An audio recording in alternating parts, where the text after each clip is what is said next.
This is a Fatal 4 podcast.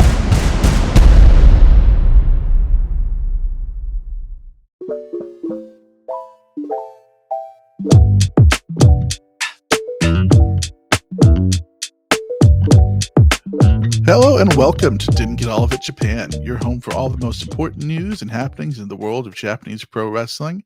If it's your first time with us, we're happy you've decided to join us. And if you've been with us, thanks so much for coming back. I'm one of your hosts, Kaz Wheeler, and with me, the big hitters of this here show, to my virtual left, he's the Barry Bonds of this here podcast. It's B-Rob. Because I'm black and I'm bald and I carry a bat. I was going to say it's because you hit home runs all the time. Yeah, that too. Yeah, exactly. And to my virtual right, our resident Shohei Ohtani, Will Housell. See, okay, hold on. There's so many people who hit homer. You could win with Hank Aaron. You could have went with Sammy Sosa. You could have went with Aaron Judge. We went with the goddamn Asian. Hey, I would feel some type of way. You are our five-tool player here, Will. Yeah, Anthony Bowens. Wow. See, I diversified it for you. Exactly. Diversify my nuts. You've been trying to put your nuts somewhere in my vicinity this whole time, and it's not going to fucking happen. I want you to understand this, okay? You need to understand this. For your own mental health and well-being, no. Oh, okay. Before we get down to it, folks, if you haven't yet, please subscribe to our feed on Apple Podcasts or wherever you get your podcasts and give us a review in that good old Tokyo Dome 5 stars. And if you want to join in on more of the fun, including our Fatal 4 podcast Discord, where we talk all week about all things wrestling and more, get ad-free weekly shows, and the occasional bonus and Discord exclusive watch-alongs and tape studies of many of the things we talk about here on the show. Subscribe to us for just $3 a month on Patreon. And now we're also introducing the $5 tier, where you get all that, plus extra podcasts from the entire Fatal 4 podcast family that expand on the weekly shows you already know and love. Consider these like an expansion pass with DLC for your favorite Fatal 4 podcasts. Subscribe via Fatal 4 Podcasts or go to fatal4podcast.com. That's fatal, F-O-U-R.com. For links to that, our socials, and everything else we've got in store. Balls now that aside. we got balls aside, pull them over. What? Yeah, pull the balls to the side, I guess. But like in addition to adding $5 tier to Patreon, I like the thing that you do in your intro when you say give us the good Tokyo 5 stars and review and everything. I think we should name our $5 tier instead of, the $5 tier. I think we should name it like the Tokyo Dome tier or something like that. I don't hate that. I think we got to run that up. Let's run it up to. Got to run that up top. Got to run that up to corporate. See what they say. Yeah. So we got a little bit of news this week. Ready for some A block action. There it is. I knew it was coming. Attaboy. Go through some quick Joshi news. B-Rob, your favorite, Utami Hayashishida, beat Mai Sakurai a few days ago and won Marigold's Dreamstar Grand Prix, their first ever tournament. See, you're doing that shit that I was just talking to Will about. What's that? Keep your sack away from me. Sack? Yeah, she beat my Sakura. Jesus Christ. That's what this episode's going to be. Okay, wonderful. One of those days. Utami picks up the win there. I think that's a really good choice for their first tournament win. I think it sets a good precedent for them. So I have a question.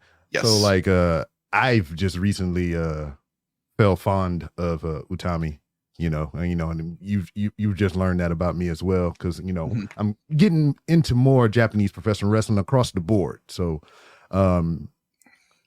is this like, I guess, you just said it was a good move on the company's part or whatever, but like, has she been really put in a, big star making situation? I mean, I feel like previous years. In Stardom, she was absolutely. I mean, she was one of the I mean, her first year was the best rookie year anybody's ever had in that company. They called her super rookie for a reason. She was by far the best first year person they'd had in that company. They ended up putting the belt on her pretty soon after that. So yeah, I mean, she's pretty much since she debuted been a big deal. So and Ooh, I like I think that. she's, I think she is their biggest name for Marigold right now. So I think giving her that spot makes that tournament mean something. yeah. So do you think, she will ascend and like just be a fixture in Japanese professional wrestling, or do you think she might just, take her fame and acclaim and just like tour the world and just kind of like Asuka did and the rest of them and all that stuff? I mean, she patterned herself a lot after EO. Oh, okay. So I would guess we are talking Utami's there until she's ready to go stateside. It's my guess. I think she is probably. I think she will end up in WWE, if not in the too distant future. Okay, that's my. I think she'll be one. Like EO, where she'll come back every so often, do a match, then, whatever, all that. But and then we can have a whole new crowd of people pretending to know Joshi. Yes, absolutely. That what? That was not a fun week.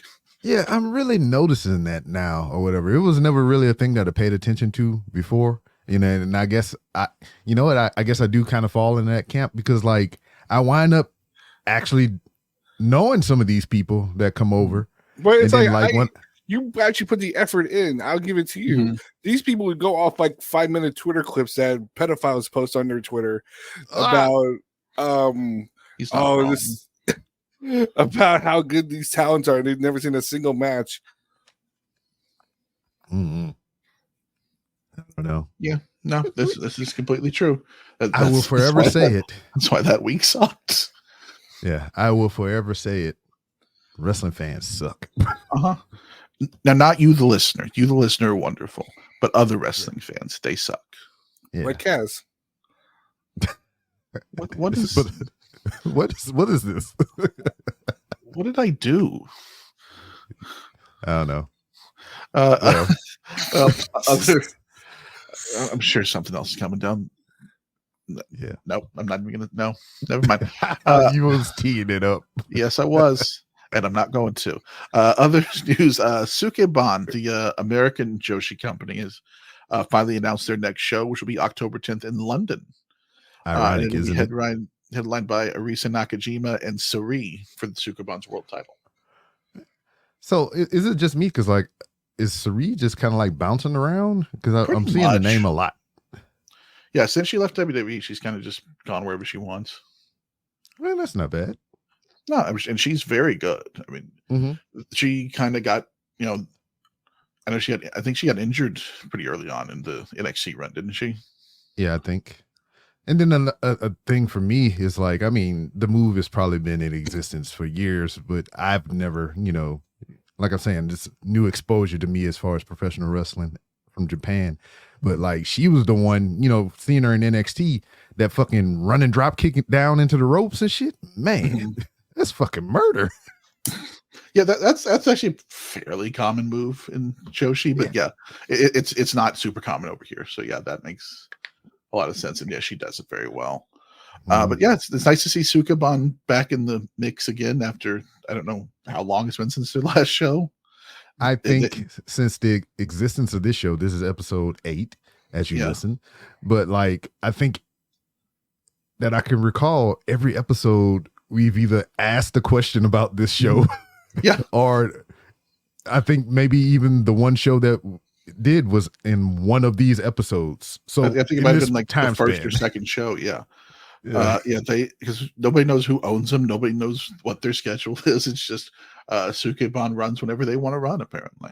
And it's for real. Like, I didn't do like a deep dive, but I did like a surface read. I was just like, I looked it up. I tried to see, if they had any information about the company or anything like that, and none exists. I almost fell into a fucking Reddit rabbit hole about how people think this is a front for some illegal shit. I was like, listen, all right, I'm not gonna go that fucking far I down. mean, listen, it's pro wrestling. It still could be. You Yeah, have to become an investor on a Global Force Gold. Well, but that'd sir, be can fun, I, though. sir, can I interest you in a speaking of Global Force Gold? I mean, if it turned out Jeff Jarrett owned Sukibun, that'd be pretty cool. Like I said, Jeff Jarrett, greatest professional wrestler in wrestling history. Done more for Joshi than Kenny Omega. Absolutely. Ain't he great? It doesn't date the talent. No, Wait a minute. just other wrestlers' wives. Yep. What? Oh yeah, Jeff Jarrett. Other confused a little bit. other Joshi news. Mako Satomura has just begun her retirement tour with Sendai Girls. Had her first match teamed with Manabe against Yu and Chihiro Hashimoto. Me and who? Took me a second. Yeah, so she's starting that off. I think I believe, if I remember correctly, she's scheduled to retire in April of next year. I think it is. Mm-hmm. Ah, perfect for stand and deliver. Yep. I guess she is still under WWE contract. I guess She can put over Nikita Lyons. See, I was trying to think of something Boy. worse, but I guess that works. Boy, you almost made me spill this water all over the place. You did see that picture of her with both knee braces, right? Like Stone Cold. Yeah. Yeah. Well, that's her trajectory. She's the next Steve Austin. Oh, let's not do that. Yeah. So hopefully, I think she'll have a few really good matches on the way out and put a bunch of people over. I think it'll be a really nice retirement tour for her because she's been around. There's actually, I don't know if you've ever seen it. Yeah, the WCW clip. Yeah, WCW match where she's like 19. Yeah, just vibrant and just giddy, just glad to be here. And now she's just like a withered war veteran and shit. Just like, whoa. I mean, she's badass. I love everything that I saw of her. I'm going to go on record and predict one of her retirement matches is Jordan Grace. I can see that. Ooh, it should be. Because that was going to be a question that I had for both of you. Like, do you think we get any other crossover beyond WWE? I know Jordan Grace is kind of like is but isn't in a way because since of the partnership that's going on. Yeah. But like, do you think anything beyond, let's say, those two companies? I think because Emi Sakura said she wanted to have one more match with her. I could see that happening. Probably, I don't think it'll happen over in Japan if it happens. Right. It'll probably happen in like TJPW or something like that. But I think that'll probably happen. That'll be technically a WWE and AEW crossover match. She'll wrestle Minoru Suzuki in the Choco Pro. That wouldn't shock me. That would actually make a lot of sense. It'd be kind of fun, actually. But yeah, I think the Emi Sakura one is the one we'll see. But other than that, I think it'll probably be just Sendai Girls and maybe a TJPW show or two. Also, great injustice 2 years in a row. Emi Sakura not on the goddamn all-in card.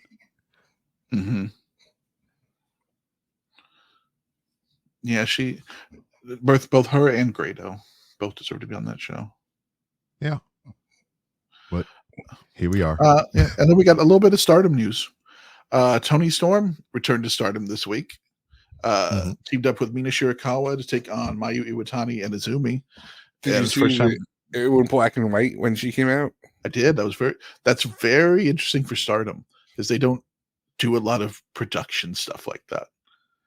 So that makes me very happy, and it shows that the New Japan partnership, I think, is working out very well for them. Nice. That put in a little more of a higher production edge for them.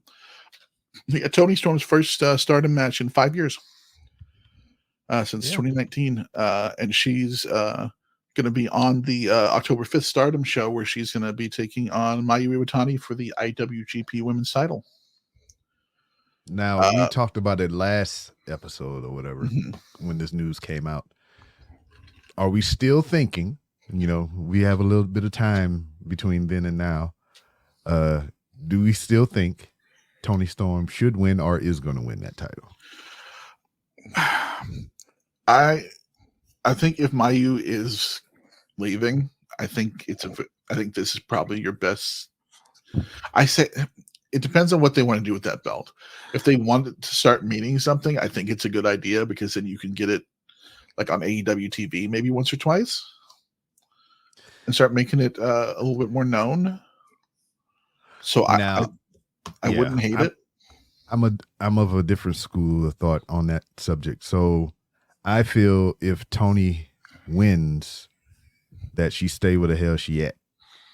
She stay in Japan for a little while and kind of, do the tour there and whatnot because because I feel like if she does reemerge on AEW television in any form, it's going to be opposed to Mariah.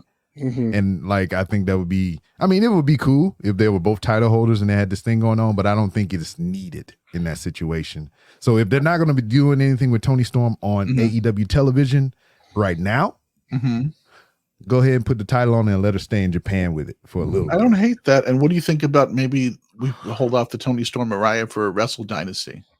Yeah. Or even that. When they come over. Yeah. And that could be like a clash of things or whatever. But like, I'm also saying this because I'm always, you don't want more belts on that show. Well, not even that. It's just like ever since this thing happened with Toni Storm and Mariah May, I've been holding out hope in my mind. My fan casting, my fantasy booking is always to the forefront of my mind, for better or worse. Yeah. And it's like Toni Storm is going to come back to AEW television to beat Mariah May ass as the Toni Storm of old. She's going to drop the black and white shit and just be like rock and roller Toni Storm again. That's what I'm waiting on. So like, that's what I feel. She can just stay away and do that other stuff out in Japan or whatever and just do some other tours with that title if they decide to do that, or just go away and tour for a little while, then come back and, fulfill my fantasy bookings and shit. No, I don't know. I think there's a few matches that would be interesting with Toni to have over there, and it'd be a good place to have her where she's still working and doing interesting stuff while you're waiting for her to come back. I don't mind that at all. Yeah, because I don't mind people going away. Because since we have that option now, usually you were with a company, you were just locked in them, or you was in the front of the camera, or he's in the back and catering.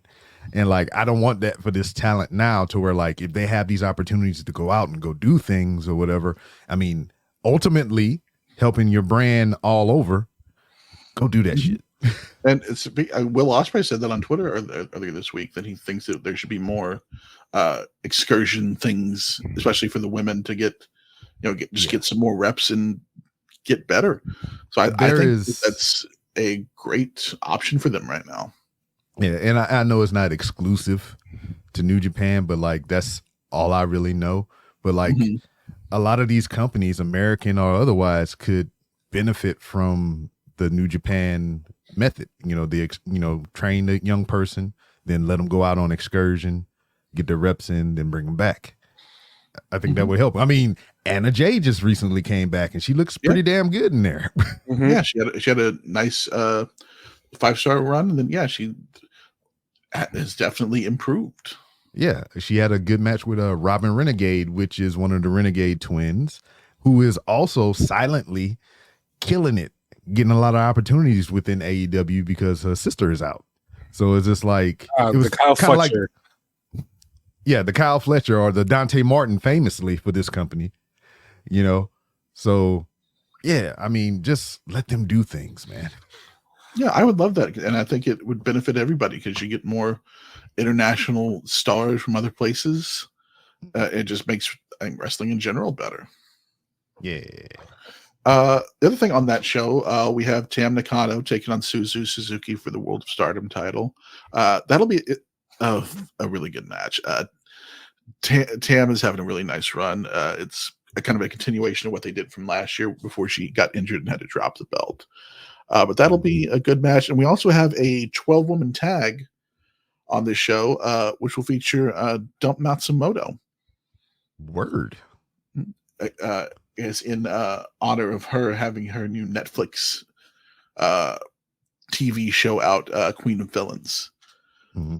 Which, as speaking Cass of, said, we will be watching and reviewing that for this show. It'll be under the new $5 Patreon tier. So if you want to hear that, time to up the Give me my money. Give that man his money. Yeah.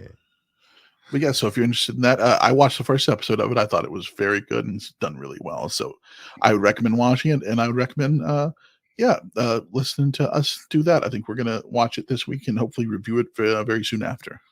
Yeah. And you can do that thing Will wants people to do. Dump some Masamoto nuts in his mouth. What? That doesn't even work. Now we're just reaching. Yeah. For these nuts. Yeah, there it is.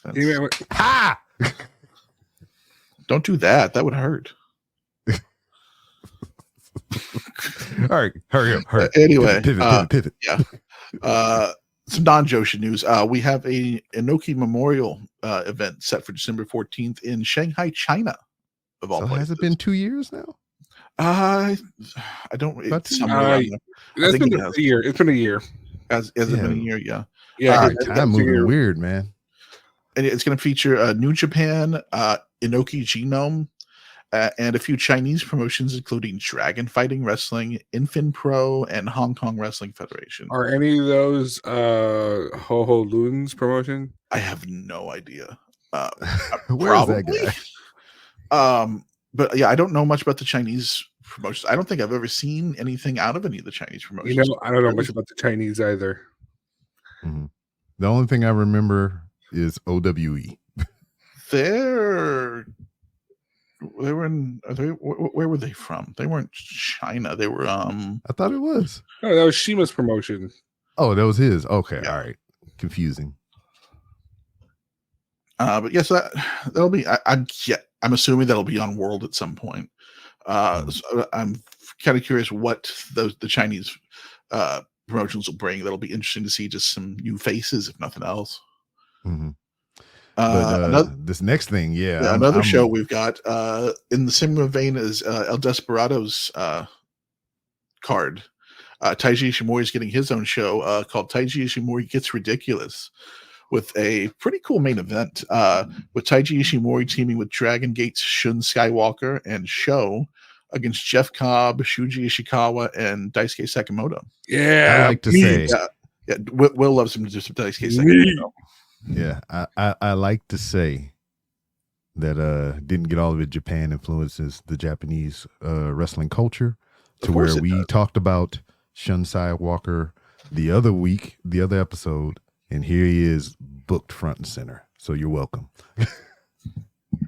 Exactly. We are the tastemakers for Japanese wrestling. Mm-hmm.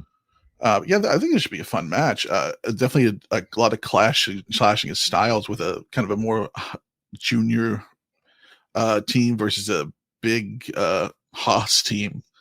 Sekimoto's your Discord image, isn't it? He is. Yeah. Which is always funny whenever people message me and they're like, "Is that you?" That's what I thought the first time I saw it, and I was like, "Oh no, that's Daisuke Sekimoto." Him wearing a shirt that says "I'm hard." Yeah. Yeah. Well, that's mostly why I thought it was you. Yeah. Same. And then plus, I didn't know shit about a lot of Japanese wrestling, so yeah, I was like, I didn't want to ask if that was you or not, but. Still verified that you're hard though, so all right. What? Way to go. What the fuck is this show? Couple other things real quick before we end this block. We got a quote from David Finlay that I thought was very interesting. Finlay said, "War dogs." Sorry. Do it. Please do it. Does he have an accent? No, he's American. No. Oh, I thought he had like an Irish accent or something. Nah, he has none whatsoever. Yeah, he had an accent. Basically, he got nothing from his father. Oh, that's no fun. He said, "War Dogs is your Bullet Club. Anything else is phony. Kenta, Chase, and Ishimori are loyal to me. They're fine, but they're not my dogs for real. House of Torture can get fucked." What about the Rogue Army? Well, Oh, who cares? it is in the news. They challenged TMDK. Oh, they did. Yes, they did. Yeah. But yeah, I thought that was interesting that Finley's kind of laying down the line a little bit. That I guess maybe there's a House of Torture breakoff coming, or is, Well, I mean, which would yeah, be I mean, great.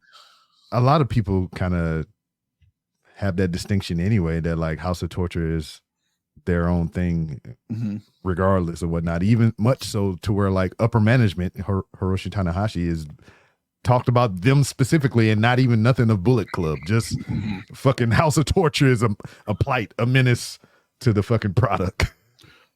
Yeah, I think it's good for Bullet Club to have them be their own thing, and we are not perverts.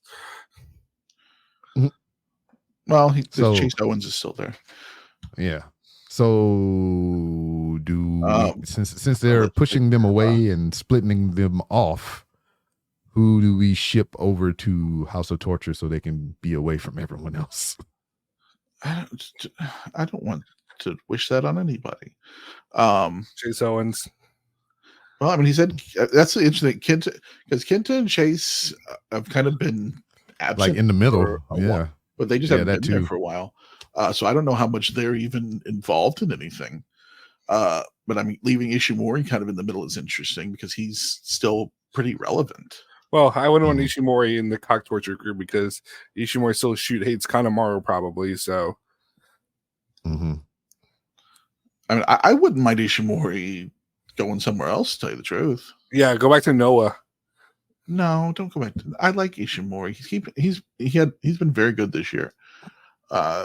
Send him over to Hantai. That'd be fine. Yeah, he can team with ELP. Yeah, he needs a new tag partner. He has Jado. What are you talking about? Come on now. Jado was looking jacked though. Jado is a good guy now, but he's still here to fuck your wife. I mean, that doesn't make you a bad guy. Girl. I mean, yeah, look at Jeff Jarrett. Oh, yeah. Full circle. All right. Last thing we got, there was a teaser on Twitter for a Hiroshi Tanahashi Kenny Omega reunion segment talking about their 2019 match. I thought it was interesting because apparently Kenny's been over in Japan training with Kota Ibushi. Yeah, and for a comeback. And having Micah Nakazawa butt naked in the ring filming there. Is that who that was? Who else would it be? That makes sense now, yeah. Do we know why he was naked? I mean, yeah, if you look at the picture, he wasn't like butt ass. It was just like the cheeks hanging out. Yeah, he's just like positioned by the ropes so he can hide his like underwear and shit. But whatever, it still look awkward as fuck. And why would you do that? Yeah, but I think this would be. I'm very interested in seeing this because I think that was their last match was 2019, and it was, from my recollection, excellent. But Kenny doing anything with New Japan in general is pretty interesting. Also, he hasn't been there since he left, I don't believe. Yeah. Also, according to the dirty sheets, the rumor mill and whatnot, nothing has been substantiated yet. Kenny Omega is looking to pop up at Wrestle Dynasty. Well, that would be interesting. I mean, that's October, November, December. A little over 3 months away. I mean, that's a decent bit of time to get in shape, depending on how he's been healing from that diverticulitis surgery. Sometimes you got to pop up and show people. Yeah. Should he start doing the deep sea diverticulitis? Sure. It's a move. Yes, I know. It's in the game, and it was. Remember, people got mad about that. Yes, because people are dumb.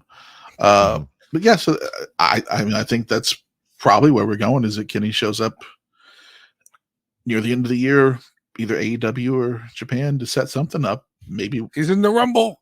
I mean, I know I saw. Oh god, I know I saw someone on Twitter was predicting maybe Kenny and Ibushi against Tanahashi, it was Kenny and Tanahashi against the Bucks. I think it was. That's gonna be bad.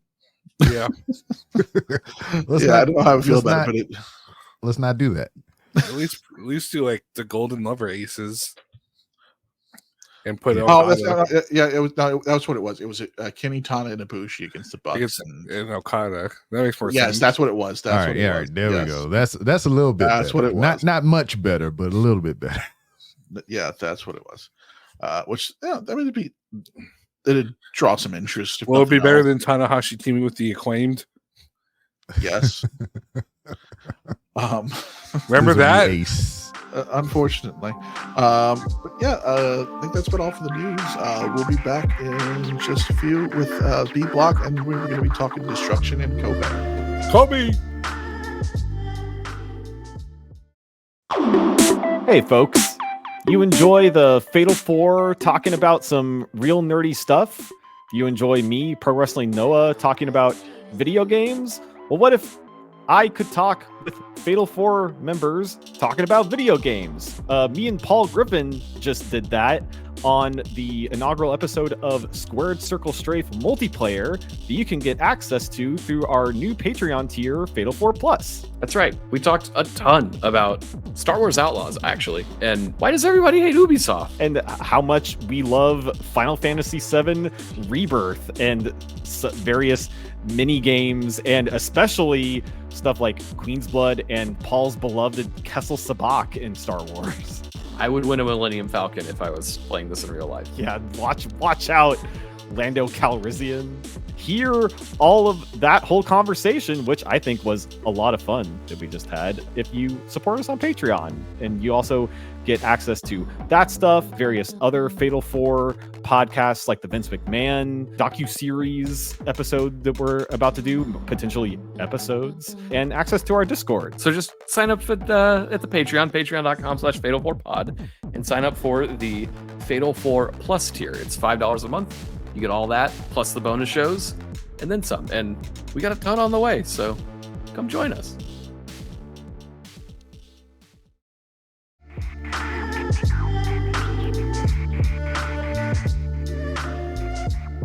And welcome back, everyone, to some B Block action. In this area here, we're going to be talking about the Destruction in Kobe show. So, I mean, we had a couple of things leading up to this, the Road to and all that other stuff that I did not watch. Did any of you watch any of that stuff? No, just Twitter highlights. Yeah, I just seen a couple of clips here and there or whatever. But what was the highlight somewhat of this show was the main event. I'm kind of going in reverse order. We don't have to talk about it this way. Tetsuya Naito versus Great-O-Khan for the IWGP World Heavyweight title. And then we also had some other events on this show to where we had a new member of TMDK revealed. And I guess we can talk about that match because I want to talk about this specific person. I called it. Yeah, we all called it. But you specifically called it first. So yes. Mm-hmm. So go ahead and hit us with the reveal since you got the pick, right? Oh yeah. Ryohei Oiwa. Hell yeah. I think it's a good pick. Mm-hmm. Yeah, I like it. And even when we talked about it on the show, I thought it was a damn good pick. Besides all the other nonsense that we said. Yeah, yes. Sherrod or Dijak. Yeah. He they revealed his finishing move. It's called the Grip. The what? The Grip. I didn't catch that. Yes, his name is officially called the Grip. So Oiwa got that grippy. I guess he do. Yeah. That's the title pitch I had, by the way. The Grippy. Oiwa got that grippy. Yeah, fuck it. We're done. Yeah, that's it. Yeah. I don't care. All right. Good night, everyone. Happy birthday. We're not topping that. No, I thought this was very cool. I think it's a good spot for him. They needed another heavyweight in that especially who he challenges later in the night. Mm-hmm. Yeah, we'll get to that. But he looked good. I mean, he looked great in Noah during the N1. And I think it's just going to be upward from here. Mm-hmm. I just even like the reveal, like the video package that they did. Not so much the video package, but like his entrance video and everything. Yeah, how it had New Japan and Noah, which Mhm. was a good tip of the hat to Noah for who fostered him for this amount of time. That's and the whatnot. most over Noah's gotten in this entire partnership. No shit. And it was with one of New Japan's guys. That's perfect. Mm. Yeah. Yeah, I mean that's about all that, you know, it was the match you expect it to be. It wasn't anything to write home about or anything. Mhm. You did, however, I remember saw on our Discord, we're very into the Team DK jerseys. It's a love-hate relationship. Mhm. It looked plain Jane orange. I mean, it harkens me back to RBR days Cool. and whatnot. Yeah, you know that one show with the orange and black. Not to be Taz? confused with yeah. I was about to say that, but you blurted it out ever so quickly. Yeah. So I like them, but I will acknowledge that they are some shitty jerseys. Listen, yeah, I mean they're not anything to write home about, but they're fine. Like I'd wear one. Yeah. It'll be one of those things if like somebody sent me a random box of random shit that I probably would give to other people or sneak into other people's bags and whatnot whenever they came to visit. But if somebody sent me that in a box similar to that, I would probably accept it. Yeah, I don't get that kind of money. Sorry. You don't have Tokan shop shipping money. No, that was a one-time bit. No, you do not get international shipping. Oh Lord. What else do we have on the show? We did have another 6-man tag. Shota Umino, Taguchi, and Dragon Gate's Dragon Dia against Yuji Nagata, Tomoaki Dia Honma, or Dia? Mask. I think it's Daya. I've heard both pronunciations. Yeah. But yeah, I mean he was on here just because they were in Kobe and Dragon Gate territory. Yeah. If it's Dia, it makes more sense because you can be dragging Dia's nuts across your face or something. Wow, we're just We're just on one tonight, huh? yeah, and Yeah. that was a reach. No, not so much. I just bad delivery on my part. I will admit that. Just reach for these nuts. See? There you go. You brought it back. You're recycling. This is the episode where we exasperate Will. It's usually me. This is what it feels like to be on this side of it. So this is what it's like. We also had Doves cry. love that song. Yes. You know, there's no bass guitar in that song. Huh. Yeah, if you listen to it, there's no bass in it. It was done specifically because Prince wanted to try it that way. Nice. Yeah, No. little music. Rest in peace, history Prince for you. Ikea. I used to love Prince Ikea. He was fun. He had a little ponytail. Yeah, he was Prince always, Ikea have a ponytail? he had like a little tiny one. Yeah, a little man bun. Maybe look at Prince Ikea right now. Oh, he did. Wow. Okay. Told you. Everybody go back and watch some the artist formerly known as Prince Ikea versus the Maestro. Do it right now. Exactly. After the show, though. Oh, After we're done.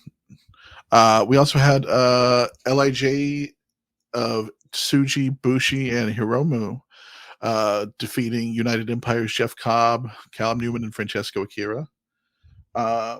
It's fine, but the most important thing about this, we found out that Hiromu made a challenge for King of Pro Wrestling. He'll be challenging Mystico. yeah. Now, That'll will be we have a better match than Chris Jericho? I think any of the three of us could have had a better match than Chris Jericho did against Mystico. Mm-hmm. I think that'll be Mystico in New Japan is an interesting prospect. That'll be kind of neat to see him. Especially because his old friend used to be a tag champion there. Used to be what? Mm-hmm. His old friend used to be a tag champion there. Which one? So, Camacho. Oh, come on now. we cannot get away from Tongaloa. Yeah. Most influential wrestler in Japanese history. Tongaloa. The influencer. You know what? Like in my mind, because I haven't seen Prince Iake in a long time, and I know we're talking about him just ever so briefly. He reminds me of like a young face Hanare. I can see it. I mean, he is an Islander, so that makes sense. So they should join the bloodline. Yeah, sure. Yeah, they're not that. It's a wrong island. That hasn't stopped them before. Oh, Sure it hasn't. No. No, it hasn't. None of them motherfuckers is related, dog. They just like cool. Their family is tight. It's They're like- just like, It's like, oh, you're an Islander, you're in this stable. Mexican, you're in the LWO. yep, exactly. That's what it is. Japanese, welcome to Damage Control. That's more accurate than I care to admit.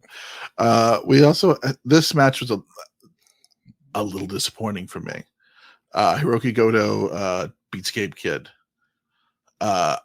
I wanted something completely different out of this match. I did too. We had, it felt very New Japan Strong more than New Japan Proper to me. Mhm. We had the match start with Gabe Kidd beating down Goto backstage and dragging him out, and then we end up getting a 20 count draw, and then we ended up with Kidd demanding a restart to the match, and he ends up losing to Goto. I don't know. I just don't know how.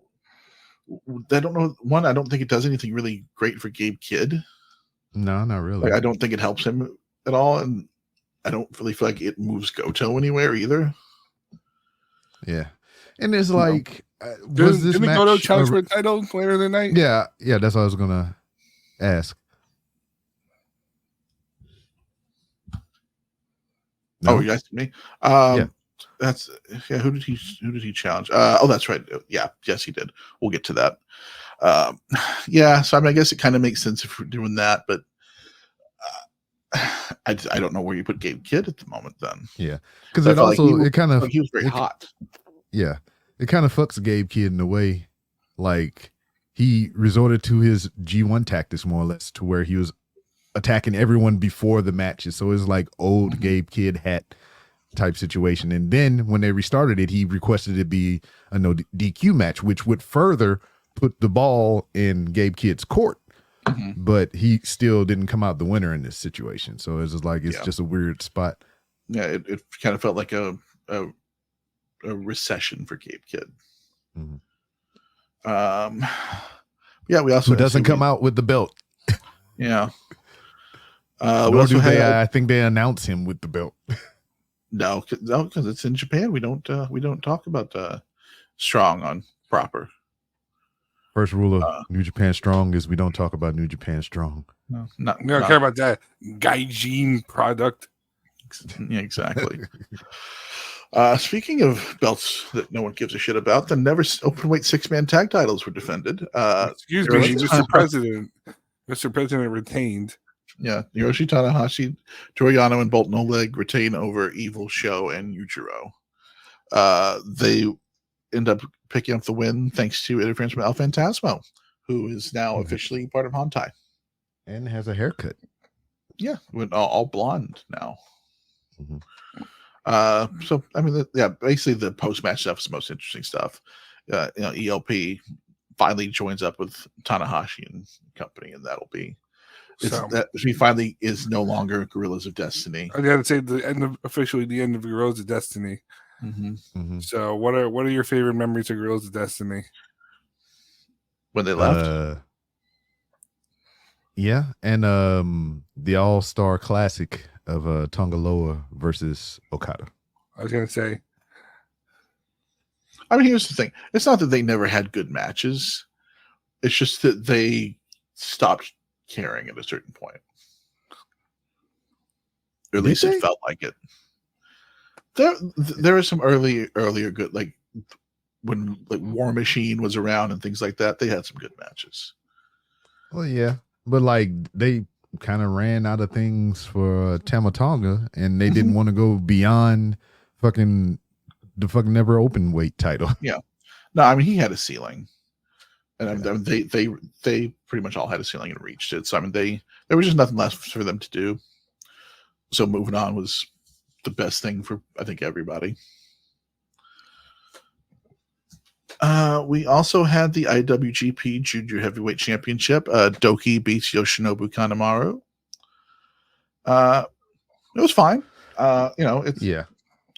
It's not the best Doki match we've seen this year, certainly. No. Because we've seen some great Doki matches this year. But it did its job. It got Doki another defense under his belt, and afterwards, we had a challenge accepted by Doki by Sho, which should, on paper, Sho versus Doki is a good match. Shidoki. Shidoki.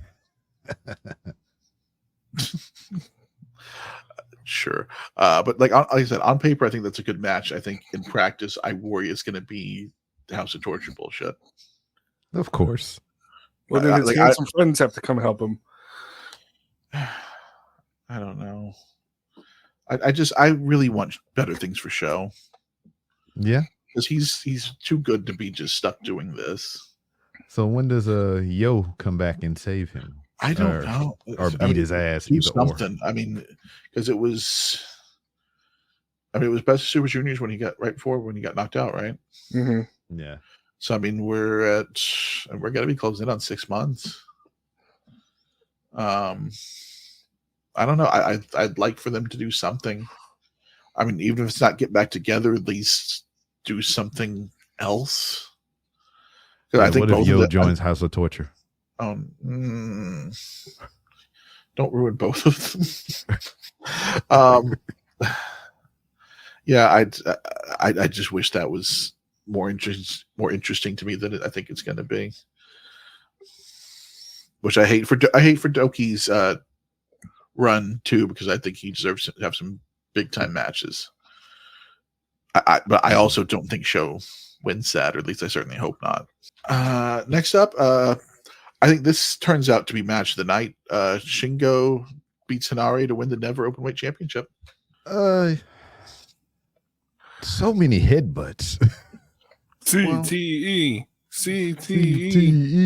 Well, I mean, no, sorry, Stone Cold that doesn't exist. Yeah, it depends who you ask. If you ask Stone Cold, it's fine. Did he say that?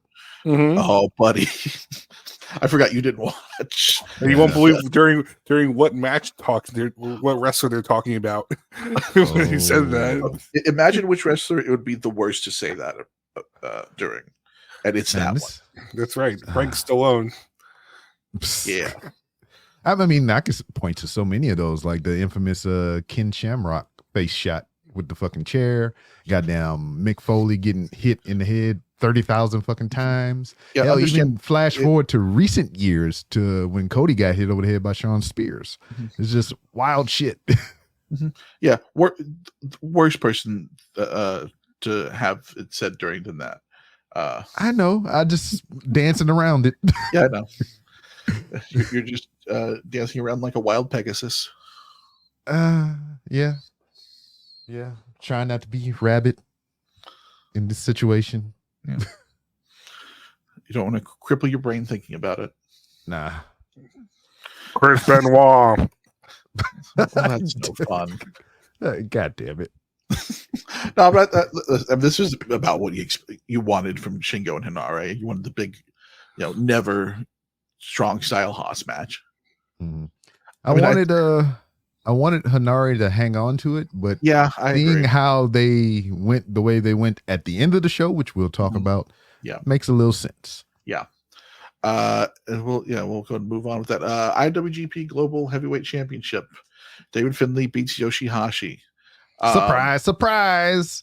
I spent the last couple weeks saying this was going to be a stellar match. Are you ready to eat your hat? Sometimes we say things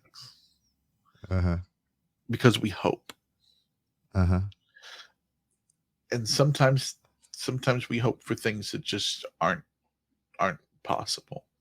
So did it kill your childlike glee? It felt like I tripped and fell under the ring. Titus O'Neil. Well, also Yoshihashi. I know. I just. Oh man, I remember he busted himself hard way. Yeah. Good times. God. But yeah, this was not the match I was hoping it would be. I mean, it wasn't bad or anything, but it was not. It was not the big Yoshihashi coming out party match that I was hoping for.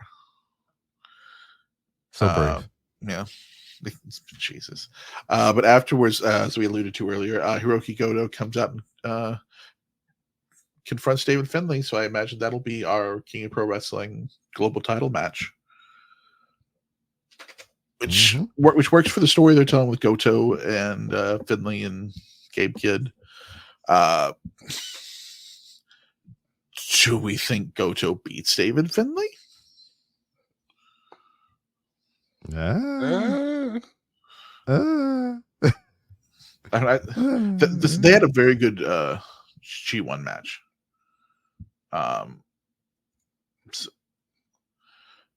So we'll, I'm hoping it'll be better than this one. The only thing I enjoyed was like, we talked about Finlay just kind of like improving in skills in certain areas and whatnot. One of the things that he improved on was like his strength.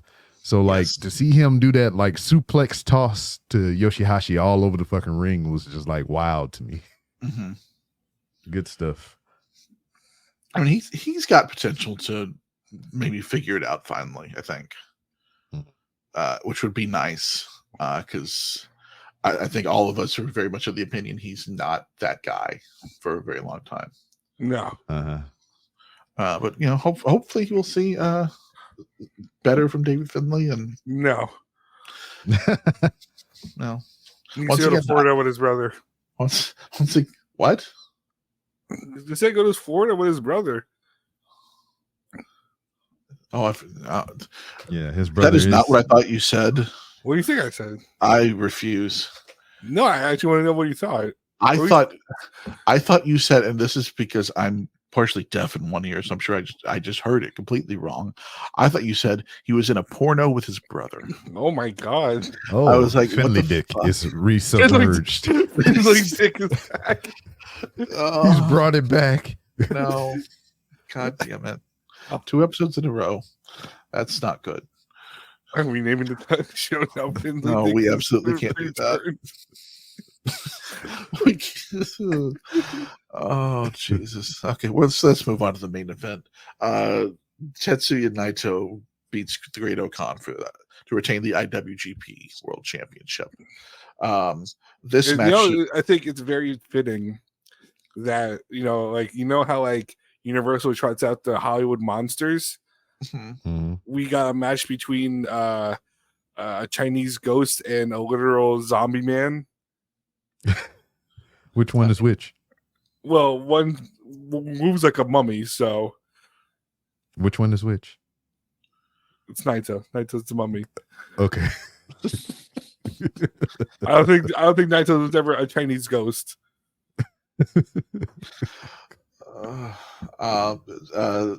This match had no business being 30 minutes. There were some bright spots, but like all those combined should have not equaled up to 30 minutes. No, this should have been 18 minutes. Get the hell out. Like tops. But I mean, you got to show your champion respect. I get it, but like, come on, he's not showing us respect by maintaining his body. I wish I remember the who said it on Twitter to give him credit for it. I'll see if I can look it up and put it in the show notes or something like that. But they said that Naito has no knees and still draws the crowd of someone. I don't remember what the. Oh, it was like pre-pandemic. Yes, that's what it was. It still draws pre-pandemic crowds. Yes, and it's true. I mean, he can't move worse shit most of the time, but he still draws a crowd. Mm-hmm. I mean, same thing with Tanahashi, man. Yeah, but the thing that bothers me with Naito is New Japan gonna take the chance at not drawing those crowds by taking the belt off of him? And it's the closer we get to the King of Pro Wrestling match with Zach, the more it bothers me. I think they are heading in the right direction by letting Zack Sabre Jr. win this title and kind of like burden some of that companies, just like, I believe you can do many great things with Zack Sabre Jr. as your champion. But He's in the small amount of time that I've been watching Japanese professional wrestling, I have been let down so many fucking times. To where like we have this big meteoric rise of Zack Sabre Jr. to get to this point, and we can just blow it out his ass at this goddamn show and not win. Yeah. I've seen it happen so many times. Well, guess what? And I'm scared. That's what they did with Naito for years. They did it with Naito. They did it with Okada. They did it with a lot of people. I mean, it's their thing. It's what they do. But yeah, I mean, like you said, they've had so much positive momentum lately, just with a lot of different decisions, including Zach being the next prospective guy. That it just seems like there's too much positive momentum to not do it. Mm-hmm. Because I don't know if you would be able to get that back again. No. So hopefully, but if nothing else, this does a good job of putting that doubt in your mind for when the match finally comes around. It's like that first women's Money in the Bank. You mean the one it's where like James Ellsworth won it and passed it to Carmella, and then they had to do it all over again so she can win it again anyway. God, that was stupid. I hated that a lot. But hopefully we don't hate this. The other thing we had come out of this match that we also alluded to earlier is that Shingo was challenged by Ryohei Oiwa for the never openweight title. Mm-hmm.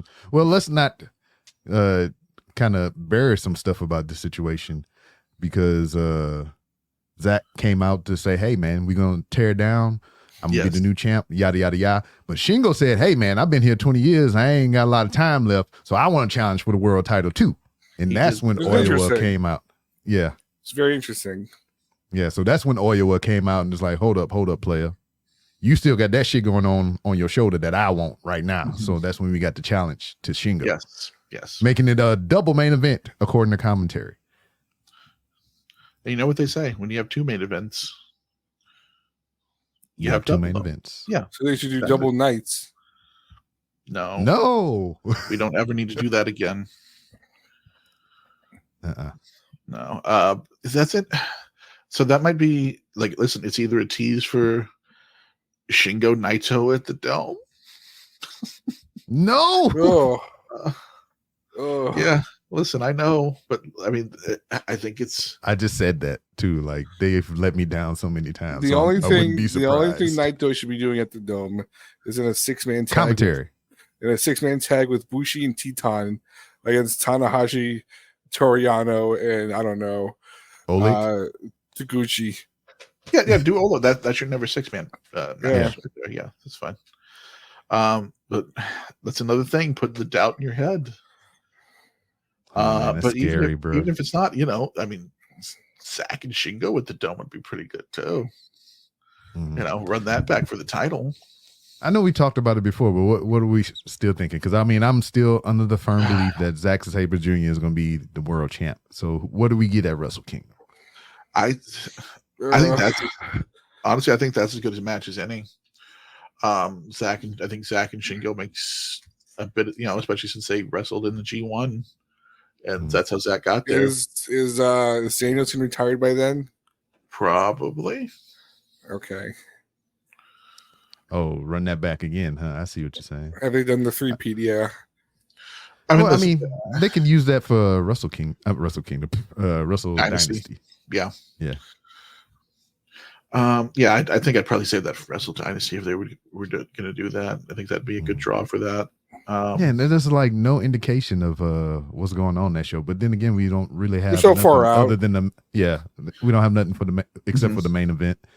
Yeah, for Wrestle Kingdom, so it makes sense. It's just like once there's not even a sliver of anything yet. Yeah, but that's pretty normal for New Japan about this time, though. Mm-hmm. It's gonna be we just have a little more news than usual. It's gonna be Big AJ. AJ Francis? No, sorry, not Big AJ. Big Justice. You know that guy? Blue Justice? No, Big Justice. And he's got the Rizzler with him. Oh Christ! No. Yeah. No. It's We gonna not. Nah. Keep pumping, that shit. The pumping I don't even want bomber that on the against main show. The Boo. That's Nah, what we absolutely do. not. We make the Boo. No. All right. Let's end this block now. Yeah, so that is Destruction in Kobe. The next show we have is the big one, King of Pro Wrestling, on October 14th, and that's going to be, your Shingo. I'm sorry, or your Zack and Naito World Title match. But we'll get to that when we get to the next show. But right now, we're going to take a break, and then when we come back, we're going to hear a little bit about Will Housell's fun week at Grand Slam. Yeah.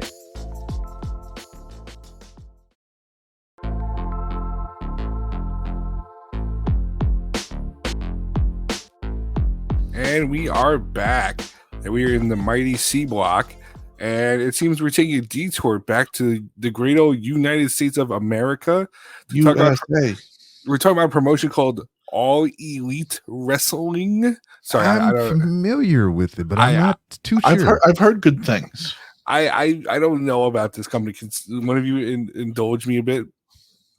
So I think it's American based, and I know we don't really talk about that too much here, seeing that this is a podcast dedicated solely to Japanese professional wrestling. Correct. But from what I have seen of it, they have former Japanese stars in that company somewhere. I don't know where all of them are, but they're in that company somewhere. So very cool. I guess there is some ties for didn't get all of it Japan. Well, maybe I should go to one of these shows. Do you have a suggestion? What about New York City? What about that? Yeah, I mean that's Queens, kind of your range. What about Queens? Queens, New York? Possibly. Spider-Man's there. Yes, he is. How about at Arthur Ashe Stadium? Oh, I've heard of that place. They play tennis. They do. Yes. I'm more of a pickleball guy. Shut the fuck up. Anyways. Oh my God, you ruined it. AEW Grand Slam. So I've gone to, this is the 4th straight one. Yeah, I've gone to all of these now. Sweet. My seats were very good this year. You could tell they enclosed everything a lot this year. They cut down a lot of the seats. They didn't have the big stage and the big ramp this year. It was just a basic ass stage and ramp that they have every TV. I think the total attendance maybe like 8,000 last time I checked WrestleTix before the night closed. So I mean, comparative to year one where it was 20K. Yeah. That's a big drop. Yeah. But for you specifically though, I mean, you said this is what, your 4th one? Yes. Oh, I've been to all 4. Yeah. So as far as you and your experience, whatever, fuck everybody in the attendance numbers or whatever. So like, is this progressively better for you, or how has it been? I mean, regardless of audience, I've still had a very good time every time. I got out there early this year, and that's always got to be a thing. Well, yeah, because like I want free parking. Yeah. I mean, like you take the train out there, but my dad doesn't like taking trains because he's petrified of rats. Is that a thing? I swear to God, yes. So they are rampant. Yeah, so he won't take subways. I mean, he won't even watch like the Harry Potter movies. Oh my God, he has ratophobia. Yes, hardcore. Does he eat fresh? What, Subway? Subways, yeah. Anyways, you try to get in on it. It's not working for you either, right? It's not working. It's not working. Yeah, no. So like year one, we were in like some weird gravel pit. We drove by Cody. Year 2 and 3, we parked at like the Science Center, because they were wide open, free parking. But this year they closed off the Science Center for you had to pay. So we're like, shit, where do we drive? So we just parked at the museum, which is the even better walk. It was even shorter, and it was free parking. So sweet. Great stuff all around. We took a tour of Citi Field where the Mets play. Very cool facilities. And then the show started, I want to say around like 7:30. They did an ROH match. It was Dustin and the Von Erichs against who the fuck did they face? The Varsity Athletes and Smart Mark. Yeah. Because that's the hot ticket you want to get people awake for. Mm-hmm. And then they did the Jungle Boy Jack Perry match where he had an open challenge, and out came Minoru Suzuki. Yeah. Which is false advertising because his Minitron still has the New Japan logo on it. Uh-huh. And he does not a free agent, right? He does not work there anymore. And that was a fascinating match to watch. Yeah. Kinda. By fascinating, that doesn't mean good, but fascinating nonetheless. The more fascinating thing was Jungle Boy beats Suzuki by countout, but then out comes Shibata to save him, which was very. I guess we didn't talk about it the last 2 weeks. Takayama Mania, which we didn't talk about. Did y'all talk about this? I don't believe we did. Christ, what was that? No, I don't know what. That wasn't on my end. I don't know who's. No, that noise you just made. You went, Oh, I was trying to think if we did. No, we didn't. I don't think we did. I don't even know what the fuck you're talking about. The benefit show the video for where everybody cried. Yeah, where Oh, Takayama to get out of the guy in the wheelchair. Yeah. Yes, that's someone we need to do a deep dive on. Yes, we do. Takayama fucking rules. Yes. Nonetheless, I'm guessing that's where their established new friendship came from. Now that I'm thinking about it, because Shibata comes save Minoru Suzuki, so now I'm guessing Shibata is now challenging Jack Perry for the TNT title. A very cursed statement to say out loud. Yeah, boy, it's just like I was so thrilled to have Shibata back, but like. Let me tell you, it's pissed me off. I've been to so many AEW shows since Shibata came back, and he hasn't wrestled on a single one. He's done run-ins. He's done run-ins. He's done commentary. He's been a judge. And he's done everything but wrestle. Yes. I'm like, I just want to see Shibata wrestle. What the fuck? Well, I kind of want to see that too. Because he ain't doing that. No. So Dynamite proper starts, and they start with Danielson and McGinn. That's very exciting, very cool to see in person. Mm-hmm. Where our seats were, you could see behind the tunnels. So after the match, Tony Khan was just standing there like a proud papa, waiting for Danielson, just to hug him. It was very cute. I posted the video in the Discord if no one saw it. It's also on Twitter if someone wants to check it out. I'll send the link. But otherwise, it was just fun little Dynamite. So the whole night there was no pyro. So I'm thinking, oh, this is perfect, right? Like it's very quiet. I'm not like burning or like going deaf. And then Tony Khan comes out at the intermission, and he's like, "Hey, don't leave!" And then Mercedes comes out and gets booed out the building. And then comes Collision, and all of a sudden, just a shitload of pyro. And I'm like, what the fuck? And I'm like, we're like right next to it. So I'm like, my face is like melting because of how hot the fire is. And then they started adding the concussive blast to their pyro, so they're even louder. Because when AEW first started, you said there was no pyro for the main show, but they had it for Collision. Yeah, wild. I'm guessing because it was the first Grand Slam Collision, so I guess they were trying to like hype you up or just trying to wake people up that were still there. I don't know. And then like for the rest of the night, I was like petrified. Like, all right, who's coming out with pyro? Who's coming out with pyro? But everyone else was just like fire. So, and then the main event of that was Kazuchika Okada versus Sammy Guevara, which, my God, no one paid attention to that match. Let me tell you, my host, because of Guevara. Yes, because of Sammy Guevara. Okada was very cheered. Sammy Guevara got booed immediately as he came out. let me tell you, the whole section and the section below me were too bothered with trying to get the security to give them Okada dollars. Which in the end we did. We all got Okada dollars. I didn't post a picture of it, but they're like, I thought they'd be like confetti, but they're more like an elastic paper. Huh. It's very interesting. Like it was not the material I was expecting, because because there was a gap in between the security guy and me because I asked for them, and I'm like, just toss it over, and he rolled them all up into a ball and he just tossed it to me. Oh, that's fucked up. Well, because I also gave them out to everyone else too in the section, so it's like I hoard them all myself. I'm just saying, you didn't for him to crumple them up like that or whatever, but I guess the material kind of saved it. So. Yeah, the material, it made sense. But otherwise, it was a fun show.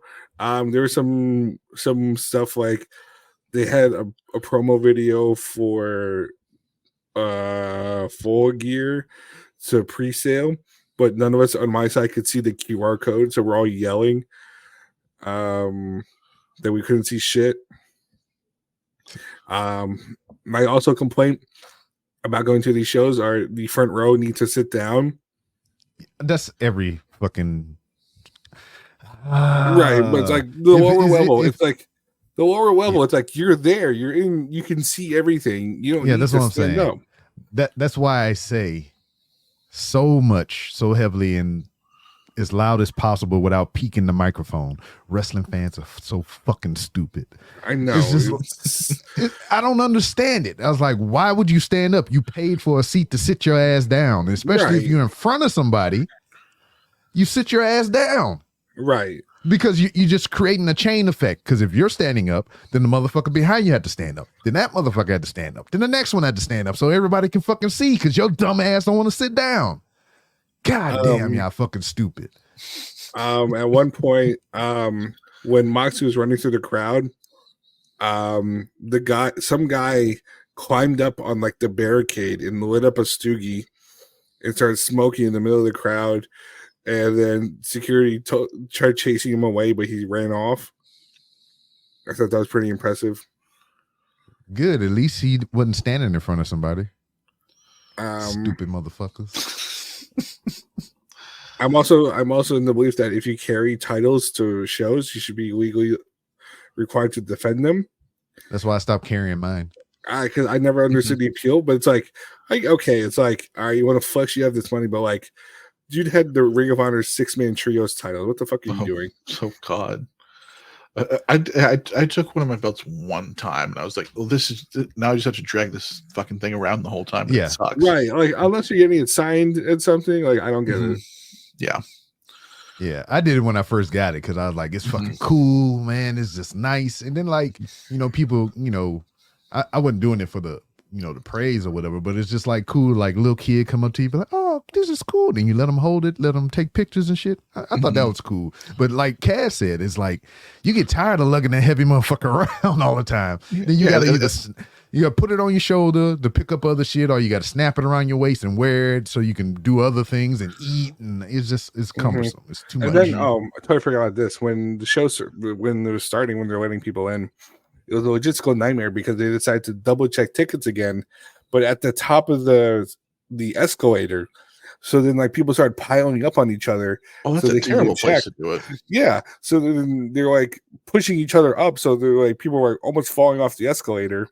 Oh my God, you dumb motherfuckers, man! I'm like, you people have done this show 4 years in a row, and this is like the best you're doing. Well, that's probably arena people. No, it's the arena people for sure, but it's like y'all didn't have a protocol. I don't know. It was very weird. But I always had a fun time. It was a fun little show. So out of the 4, where this one rank? Well, the first one's obviously gonna be number 1 for sure. Yeah. I'm trying to remember what was year 2. Year 2's main event was that was Moxie Danielson. And then year 2 took forever to let out. And the main event was like Hobbs versus Starks in a lights out match. And then we didn't get out till like 1 a.m. Oh my God. Oof. And then year 3, we left early. Because Rampage was going so late, and we left after the Bucks and Hangman took on the Cage of Agony. Well, I guess at that time, what the hell were they called? Swerve's group. Mogul Embassy. Yes, Mogul Embassy. Thank you. But then they were still like, we still have the Vincent and whatever the fuck they're called, the Righteous in a multi-tag, and then I was like, who the fuck wants to say? And it was like the closing match was like the Acclaimed against the Dark Order. I'm like, fuck you. We did this thing when we was taking our break on the main show. We did this thing. Cody made the comment of like, I'm looking at the AEW roster and I don't know who assload these people are. And I was like, all right, say a name. And I bet you I can tell you what they got going on. And Cody would proceed to name people on the roster, and I can tell him everything that everyone is doing at this current moment in time. It's almost like Cody doesn't give a shit. Wow. It's the problem. Yeah. So I guess I would rank it maybe the third best. I don't know. Maybe the second best, because I feel like this is like probably I don't know. It's hard. One's obviously number one. 3's the worst one. So I guess 2 and 4 can alternate. What was the main event of 3 was that MJF and Joe? Yes, which I like that match. And Adam Cole got hurt forever. Fucking. Oh, that is the show. Yes, it is. Yeah, where he jumped off the stage. And I just recently watched that video. It didn't look bad. And Phoenix gave Moxley a concussion. That was the same show. Yeah. Good times. Not really. Well, glad actually, you know what? I'm gonna put 2 over 4 because 2 had the Swerve and Argori Acclaim tag title win. Yeah. Swerve in his glory. Rest in peace, Keith Lee. Yeah. Well, so do you imagine you'll be going to number 5 next year? What, Australia? What is it? Are they not doing Grand Slam Arthur Ashe next year? No, they are, but I thought you were counting the Australian one as the technical next Grand Slam. Is that what they're titling that? Yeah, it's AW Grand Slam Perth. Okay, I didn't know that. Yeah. So, but yeah, do you think you'll be going to that'll just be a regular thing, going to the Arthur Ashe one every year? Yeah, probably. If I'm around, yeah. Cool. Yeah. Well, I'm glad you had fun. Anybody got anything else we need to talk about? I like Japanese wrestling. Yeah. Oh, I'm very sorry to apologize to everyone. I did not dance. Well, I did not film myself dancing. Yes. Yeah, I was very disappointed. But listeners of the show, JJ, can attest that I did scream and yell like a lunatic when she came out. Great. Yep. Shout out to JJ. Yes. Yeah. Also, on the behalf of JJ, fuck CM Punk. And the Mets suck. Yeah, fuck the Mets. All right. Well, I think we didn't get all of it, but yes, we didn't get all of it, but we'll try again next time. For me, B. Rob, and Will, thanks for listening, and we'll see you next week or next time. And if it's your birthday, happy birthday. Happy birthday.